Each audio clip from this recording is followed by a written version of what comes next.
kalian memperhatikan perbedaan antara udara di pedesaan yang segar dan udara di perkotaan yang penuh dengan asap?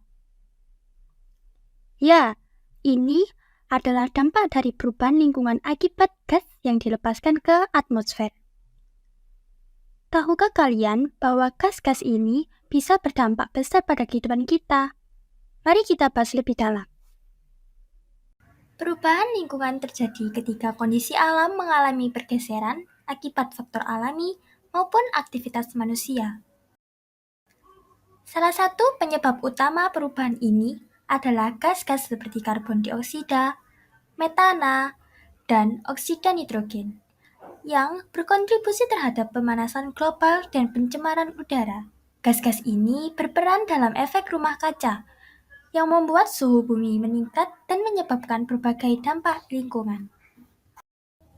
Ada dua faktor utama yang menyebabkan perubahan lingkungan, faktor alam dan aktivitas manusia.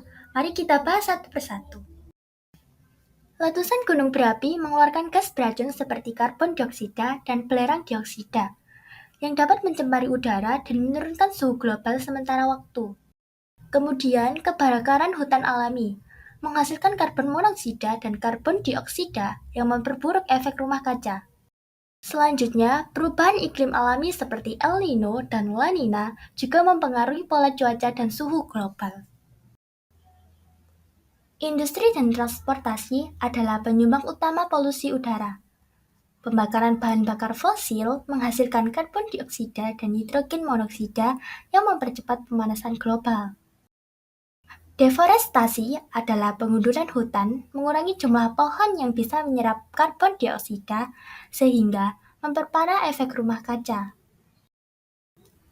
Penggunaan pupuk dan pestisida yang berlebihan menghasilkan gas nitrogen oksida, yang juga merusak atmosfer dan meningkatkan polusi. Sampah yang menumpuk dan membusuk di tempat pembuangan menghasilkan metana, gas yang lebih kuat dalam memerangkap panas dibandingkan karbon dioksida. Dampak dari perubahan lingkungan sangat nyata dan bisa dirasakan oleh semua makhluk hidup. Mari kita bahas beberapa dampak utamanya. Yang pertama, pemanasan global. Suhu bumi yang meningkat menyebabkan pencairan es di kutub, yang berdampak pada naiknya permukaan air laut dan mengancam pemukiman di daerah pesisir. Yang kedua, gangguan kesehatan. Polusi udara dari gas beracun dapat menyebabkan berbagai penyakit pernafasan, seperti asma, bronkitis, dan bahkan kanker paru-paru. Yang ketiga, kehilangan habitat.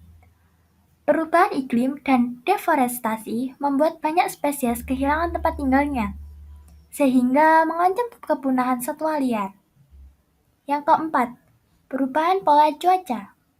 Frekuensi badai, kekeringan, dan banjir meningkatkan akibat ketidakseimbangan atmosfer yang berdampak pada pertanian dan sumber daya air.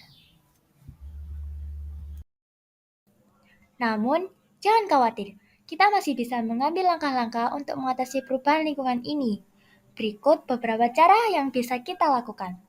Pertama, mengurangi penggunaan bahan bakar fosil. Kita bisa beralih ke energi terbarukan seperti tenaga surya, angin, dan air untuk mengurangi emisi gas rumah kaca. Yang kedua, reboisasi dan penghijauan. Menanam pohon tidak hanya membuat lingkungan lebih hijau, tetapi juga membantu menyerap karbon dioksida dari udara. Yang ketiga, transportasi ramah lingkungan. Menggunakan kendaraan listrik, transportasi umum, atau bersepeda bisa mengurangi polusi udara secara signifikan. Yang keempat, pengelolaan limbah yang baik. Daur ulang sampah dan mengurangi penggunaan plastik bisa membantu pengurangan produksi gas metana dari tempat pembuangan sampah. Yang kelima, meningkatkan kesadaran masyarakat. Dengan edukasi dan kampanye lingkungan, kita bisa mengajak lebih banyak orang yang berpartisipasi dalam menjaga bumi kita. Setiap langkah kecil yang kita ambil hari ini bisa membawa perubahan besar bagi masa depan bumi kita. Mari bersama-sama menjaga lingkungan demi generasi mendatang. Jangan lupa bagikan video ini agar semakin banyak orang peduli terhadap lingkungan.